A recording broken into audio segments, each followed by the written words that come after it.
Hello दोस्तों। आइए आज मैं आपको नवरात्रि की षष्ठी देवी माँ कात्यायनी के विषय में बताती हूँ।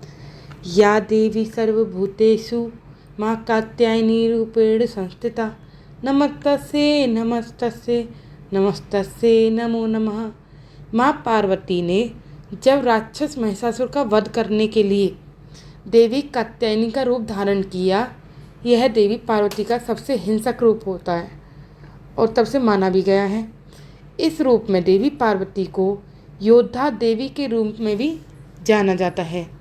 धार्मिक ग्रंथों के अनुसार देवी पार्वती का जन्म ऋषि कात्या के घर पर हुआ था और जिसके कारण देवी पार्वती के इस रूप को कात्यायनी के नाम से जाना जाता है। इनकी सवारी शोभायमान शेर होता है और इनके चार हाथों में, बाएं हाथों में कमल का फूल तलवार धारण किए हुए हैं और अपने दाहिने हाथ को अभय और वर मुद्रा में रखती हैं ये माता।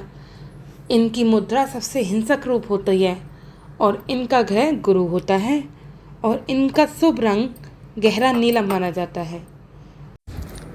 माँ कात्यायनी की कथा।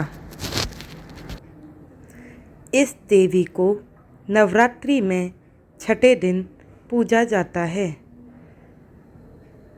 कात्य गोत्र में विश्व प्रसिद्ध महर्षि कात्यायन ने भगवती पराम्बा की उपासना की, कठिन तपस्या की। इनकी इच्छा थी कि उन्हें पुत्री की प्राप्ति हो। माँ भगवती ने उनके घर पुत्री रूप में जन्म लिया, इसलिए यह देवी कात्यायनी कहलाई। इनका गुण शोध कार्य है, इसलिए यह वैज्ञानिक युग में कात्यायनी का महत्व सर्वाधिक हो जाता है। इनकी कृपा से ही सारे कार्य पूरे हो जाते हैं। ये वैद्यनाथ नामक स्थान पर प्रकट होकर पूजी गईं। माँ कात्यायनी अमोघ फलदायिनी है। भगवान कृष्ण को पति रूप में पाने के लिए ब्रज की गोपियों ने इन्हीं की पूजा की थी। यह पूजा कालिंदी यमुना के तट पर की गई थी, इसलिए ये ब्रजमंडल की अधिष्ठात्री देवी के रूप में प्रतिष्ठित हैं।